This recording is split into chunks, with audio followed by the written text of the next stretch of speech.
नमस्कार साथियों, आप सभी का स्वागत है आपके अपने YouTube channel daily GK master 2.0 पर। आज अपन पढ़ने वाले हैं 1 अप्रैल से लेकर के 1 अप्रैल से और 10 अप्रैल तक के जितने भी करंट अफेयर्स के क्वेश्चन बनते हैं उनको अपन डिस्कस करने वाले हैं। साथियों, क्वेश्चन वही लेकर के आए हैं जो मेरे को इम्पोर्टेंट क्वेश्चन लगे ना, वही क्वेश्चन है। आज आपके लिए टॉप करंट अफेयर्स के 25 क्वेश्चन हैं 1 अप्रैल से और 7 अप्रैल के तक के करंट अफेयर्स के क्वेश्चन हैं। तो इनमें से हमने 25 ही क्वेश्चन लेकर के आए हैं जो काफ़ी ज़्यादा महत्वपूर्ण साबित होने वाले हैं। अगर आप लोग किसी भी ऑल कंपटीशन की तैयारी कर रहे हैं और आपको कंपटीशन एग्ज़ाम में करंट अफेयर्स पढ़ना है तो हमारे चैनल के साथ जुड़ जाइए। हम डेली करंट अफेयर्स और जीके, हिस्ट्री, ज्योग्राफी जैसी क्लासें लेकर के आते हैं। अगर आपको पर्सनल करंट अफेयर्स की क्लासेस चाहिए तो हमारा चैनल है डेली जीके मास्टर, ये फर्स्ट वाला चैनल है। इस पर डेली करंट अफेयर्स की क्लासें डाली जाती है। और ये वाला चैनल है जो अभी अपन पढ़ रहे हैं, ये सेकंड चैनल है, इस पर मिक्स में क्लासें डाली जाती है। तो शुरू करते हैं पहले क्वेश्चन से। पहला क्वेश्चन है,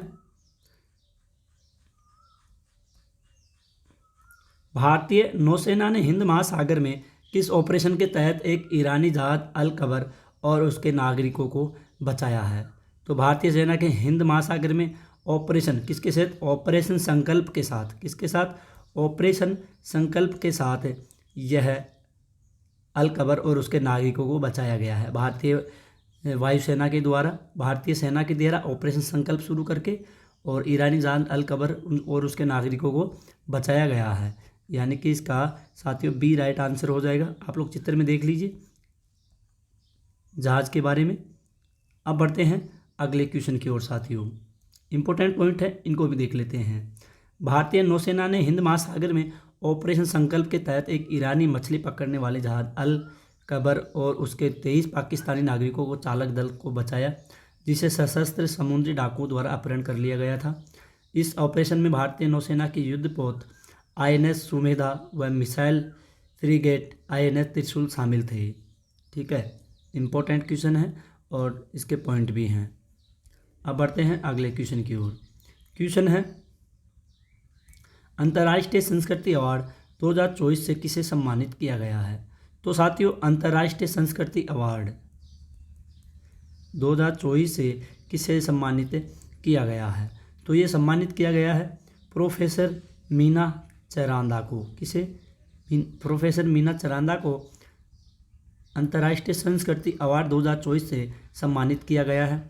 चित्र में देख लीजिए साथियों, ये है प्रोफेसर मीना चरांदा, यानी कि इसका बी राइट आंसर हो जाएगा।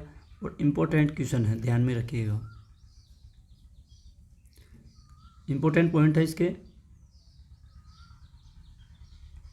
दिल्ली विश्वविद्यालय के कालिंद कॉलेज के प्रिंसिपल प्रोफेसर मीना चरांदा को वर्ष 2024 का अंतर्राष्ट्रीय संस्कृति अवार्ड को दिया गया है। क्यों दिया गया है? प्रो मीना चरांदा को शिक्षा व समाज सेवा के क्षेत्र में उल्लेखनीय कार्य करने के लिए यह सम्मान दिया गया है। प्रोफेसर चरांदा को अवार्ड में यूनिवर्सिटी की ओर से स्मृति चिन्ह, पटका शील्ड व प्रशस्ति पत्र प्रदान किया गया है। अगला क्वेश्चन है, ओपन AI किस कंपनी के साथ मिलकर स्टारगेट नामक एक कृत्रिम बुद्धिमत्ता AI सुपर कंप्यूटर विकसित कर रही है? तो साथियों, विकसित कर रही है माइक्रोसॉफ्ट कंपनी। कौन कर रही है? माइक्रोसॉफ्ट कंपनी के द्वारा विकसित किया जा रहा है। यानी कि साथियों इसका ए राइट आंसर हो जाएगा। ठीक है, क्या हो जाएगा? माइक्रोसॉफ्ट कंपनी के द्वारा। इंपॉर्टेंट पॉइंट है इसके, माइक्रोसॉफ्ट और ओपन AI एक विशाल डेटा सेंटर प्रोजेक्ट पर सहयोग कर रहे हैं जिसकी लागत संभावित रूप से $100 मिलियन तक हो सकती है। इस सहयोग का लक्ष्य माइक्रोसॉफ्ट द्वारा वित्त पोषित सबसे बड़ा सुपर कंप्यूटर बनाना है, जिसकी लागत सबसे बड़े मौजूदा डेटा केंद्रों से लगभग 100 गुना अधिक होगी। समझ रहे हो साथियों आप लोग? ये महत्वपूर्ण पॉइंट है और क्वेश्चन यहीं से भी बनकर भी पूछ लिया जाता है, ध्यान में रखिएगा। अगला क्वेश्चन है, निम्न में से कौन सा IIT छठे अंतर्राष्ट्रीय शतरंज महासंघ रैपिड शतरंज टूर्नामेंट की मेज़बानी कर रहा है? तो IIT छठे अंतर्राष्ट्रीय शतरंज महासंघ रैपिड शतरंज टूर्नामेंट की मेज़बानी ये आईआईटी मद्रास के द्वारा किया जा रहा है। किसके द्वारा? आईआईटी मद्रास के द्वारा किया जा रहा है। इसका सी राइट आंसर हो जाएगा। चित्र के माध्यम से भी आप लोग समझ सकते हैं। इसकी आयोजन तिथि है 30 से 31 मार्च। आयोजन स्थल है चेन्नई तमिलनाडु और संस्करण है 6वां। नोट कर लीजिए, आईआईटी मद्रास देश का एकमात्र आईआईटी है जो प्रतिवर्ष ओपन रैपिड रेटिंग टूर्नामेंट आयोजित कराता है। कौन सा? आईआईटी मद्रास।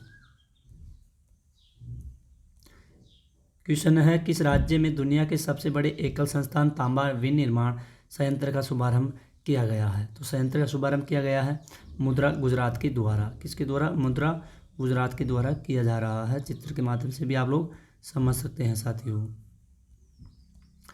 दुनिया के सबसे बड़े एकल स्थान कॉपर प्लांट का संचालन कच्छ छापर अदानी एंटरप्राइज लिमिटेड की सहायक कंपनी द्वारा शुरू किया गया है।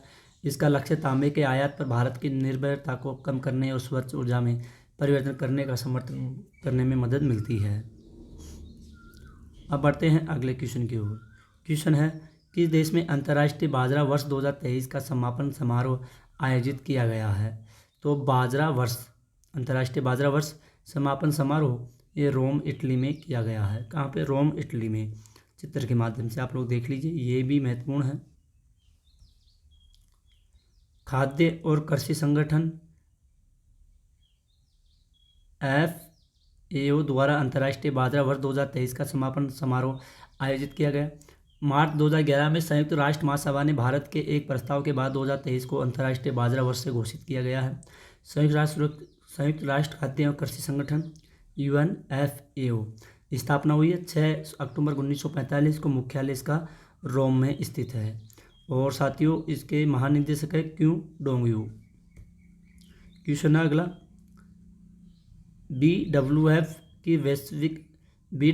की विश्व रैंकिंग में 10 हफ्तों तक विश्व नंबर 1 स्थान पर रहने वाली पहली भारतीय जोड़ी कौन सी बनी है?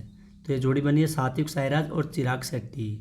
कौन बना है? सात्विक साईराज और चिराग शेट्टी। इसका सी राइट आंसर हो जाएगा। चिराग शेट्टी और सात्विक साईराज रंकी रेड्डी ने साइना नेहवाल का रिकॉर्ड तोड़ दिया। लंदन ओलंपिक 2012 की कांस्य पदक विजेता साइना नेहवाल ने लगातार 9 सप्ताह तक विश्व नंबर 1 रहने का पिछला रिकॉर्ड कायम किया गया था और अब है चिराग शेट्टी और सात्विक साईराज साइना नेहवाल का रिकॉर्ड तोड़ दिया गया है।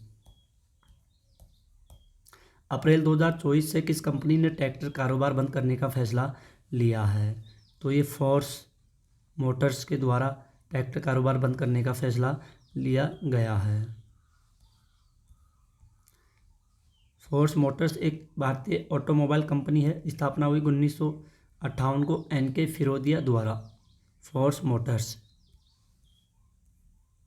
क्वेश्चन है, मार्च 2024 में दुनिया का तीसरा सबसे बड़ा ई-कॉमर्स प्लेटफॉर्म कौन सा बना है? तो ये बना है GEM बना है। तो GEM का फुल नेम है गवर्नमेंट ई मार्केट प्लेस। ध्यान में रखिएगा, काफ़ी इम्पोर्टेंट क्वेश्चन है। इस क्वेश्चन को आप लोग इम्पोर्टेंट क्वेश्चन भी कर लीजिए साथियों। अगला है, दुनिया के 3 सबसे बड़े ई-कॉमर्स प्लेटफॉर्म हैं। कौन कौन से? आइए देखते हैं। पहला है कोरिया, दूसरा है सिंगापुर जिसका है जेबिज और कोनिप्स। गवर्नमेंट ई कॉमर्स भारत का है। Government e commerce GM portal के बारे में। GM कई सरकार विभागों और संगठनों द्वारा वस्तुओं तथा सेवाओं की खरीद की सुविधा के लिए वर्ष 2016 में आरंभ किया गया था। अगला क्वेश्चन है, कोड डिपेंडेंट नामक पुस्तक के लेखक कौन है जिसे वुमेन्स प्राइज 2024 के लिए शॉर्ट लिस्ट किया गया था? तो ये है साथियों मधुमिता मुर्गियाँ। ठीक है, यानी कि इसका ई राइट आंसर हो जाएगा। चित्र में भी आप लोग देख सकते हैं। अगला क्वेश्चन है, मार्च 2024 में automotive tyre manufacturing association ATMA के नए अध्यक्ष कौन बने हैं? अर्नव बनर्जी बने थे। कौन बने थे? अर्नव बनर्जी। इंपॉर्टेंट पॉइंट है, ऑटोमोटिव टायर मैन्युफैक्चरिंग एसोसिएशन। ठीक है, इसका फुल नेम है, मुख्यालय है नई दिल्ली में। 1975 में इसकी स्थापना हुई थी साथियों। आईसीसी एलिट एम्पायर पैनल में शामिल होने वाले बांग्लादेश के पहले एम्पायर कौन बने हैं? तो ये बने हैं सरफुद्दौला इब्ने शाहिद, यानी कि इसका बी राइट आंसर हो जाएगा। ये है सरफुद्दौला इब्ने शाहिद, जो कहाँ के हैं? बांग्लादेश के हैं। अंतर्राष्ट्रीय क्रिकेट परिषद आईसीसी स्थापना 1909 में हुई, मुख्यालय दुबई यूएई, और ग्रेग बार्कले इसके कौन है? अध्यक्ष है। इंटरनेशनल क्रिकेट काउंसिलिंग आईसीसी का फुल नेम है। कौन सा देश महिलाओं के अधिकारों और लैंगिक समानता पर संयुक्त राष्ट्र के 69वें सत्र की अध्यक्षता करेगा? तो अध्यक्षता करेगा सऊदी अरब, अध्यक्षता करेगा। इसका डी राइट आंसर हो जाएगा।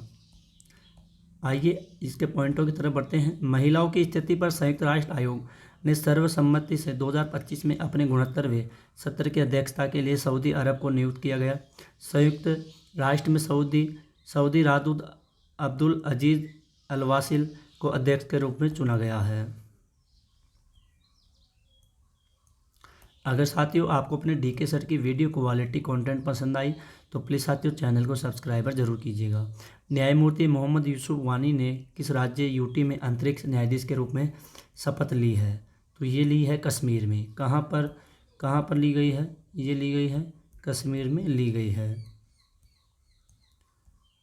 जम्मू कश्मीर और लद्दाख उच्च न्यायालय के मुख्य न्यायाधीश एन कोटेश्वर सिंह ने मोहम्मद यूसुफ वानी को अंतरिक्ष न्यायाधीश के रूप में शपथ दिलाई है। काफ़ी महत्वपूर्ण टॉपिक है और इम्पोर्टेंट भी है, ध्यान में रखिएगा।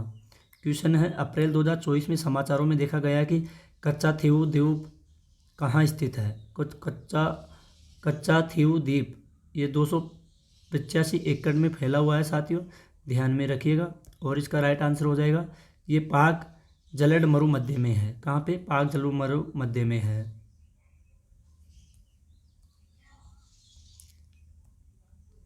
कच्छ द्वीप श्रीलंका के नेदुनतीव और भारत के रामेश्वरम के बीच स्थित एक निर्जन द्वीप है जो वर्तमान समय में श्रीलंका द्वारा प्रशासित है। 1976 तक यह क्षेत्र भारत और श्रीलंका के बीच में विवादित था। अगला क्वेश्चन है, भारतीय रिजर्व बैंक आरबीआई का स्थापना दिवस कब मनाया जाता है? तो स्थापना दिवस 1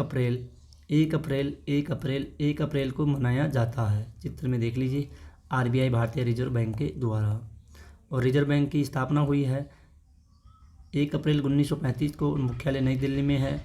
गवर्नर है शक्तिकांत दास है। नोट है, भारतीय रिजर्व बैंक की स्थापना 1 अप्रैल 1935 को reserve bank of India act 1934 के तहत हुई थी। अगला क्वेश्चन है, राष्ट्रीय समुद्री सप्ताह नेशनल मैरीटाइम वीक 2024 कब मनाया गया है? ये मनाया गया है 29 मार्च से 5 अप्रैल तक मनाया गया है। चित्र के माध्यम से भी समझ लीजिए साथियों आप लोग। पतन पौध परिवहन एवं जलमार्ग मंत्रालय के सचिव श्री टी.के. रामचंद्र ने 29 मार्च 2024 को नई दिल्ली में प्रधानमंत्री श्री नरेंद्र मोदी को मर्चेंट नेवी फ्लैग लगाकर 5 अप्रैल के राष्ट्रीय समुद्री दिवस के लिए सप्ताह भर के समारोह की शुरुआत की गई है। क्वेश्चन है, मार्च 2024 में T20 क्रिकेट मैच में 7000 रन बनाने वाले पहले भारतीय क्रिकेट विकेट कीपर कौन बने हैं? तो ये बने हैं Mahendra Singh Dhoni cricket wicket keeper बने हैं, जो इन्होंने 7000 रन बनाए हैं T20 मैच में। इम्पोर्टेंट क्वेश्चन है, ध्यान में रखिएगा। यह है महेंद्र सिंह धोनी जी। MS Dhoni 7000 run T20 run बनाने वाले पहले भारतीय विकेट कीपर बल्लेबाज बन गए हैं। इन्होंने दिल्ली डेयरडेविल्स के खिलाफ 16 गेंदों में 37 रन बनाकर यह उपलब्धि हासिल की गई है। मियामी ओपन 2024 में पुरुष युगल का खिताब किसने जीता है? तो ये जीता है रोहन बोपन्ना, जो भारत के खिलाड़ी हैं। मेड एबडेन, जो ऑस्ट्रेलिया की खिलाड़ी है। इन दोनों ने मियामी ओपन 2024 का खिताब जीता है। इम्पोर्टेंट क्वेश्चन समझ लीजिए साथियों, इस क्वेश्चन को इम्पोर्टेंट क्वेश्चन है और इसको नोट कर लीजिए, ठीक है। आयोजन हुआ 31 मार्च 2024 फ्लोरिडा यूएसए में। मियामी ओपन 2024 महिला एकल का खिताब Daniel Collins America. Miami open 2024 पुरुष एकल का खिताब जेनिक सिनर इटली के द्वारा जीता गया है। क्वेश्चन है, सीताराम मीना को किस देश में भारत के अगले राजदूत के रूप में नियुक्त किया गया है? कौन से देश में नियुक्त किया गया है सीताराम मीना जी को? ये नाइजीरिया गणराज्य देश में भारत के सीताराम मीना है, इनको नाइजीरिया देश के दूत के रूप में नियुक्त किया गया है, यानी कि इसका ए राइट आंसर हो जाएगा। और ये हैं सीताराम मीना जी। काफ़ी इम्पोर्टेंट क्वेश्चन है साथियों। ये साथियों मीना जाति है जो सबसे ज़्यादा राजस्थान में पाई जाती है। कहाँ पर पाई जाती है? राजस्थान में पाई जाती है, अनुसूचित जनजाति। नाइजीरिया गणराज्य अफ्रीका और राजधानी है इसकी नियामी। पश्चिमी अफ्रीकी CFA फ्रैंक इसकी मुद्रा है, ध्यान में रखिएगा। तो साथियों आज की क्लास यहीं पर ख़त्म होती है। आई होप अगर आपको अपने DK सर की वीडियो क्वालिटी और कंटेंट और करंट अफेयर्स के क्वेश्चन पसंद आए तो प्लीज़ साथियों चैनल को सब्सक्राइब ज़रूर कीजिए और बेल आइकन को ऑन कीजिए। अगर आप लोग पहली बार हमारे चैनल को विजिट करते हैं तो चैनल को सब्सक्राइबर ज़रूर करके जाइएगा।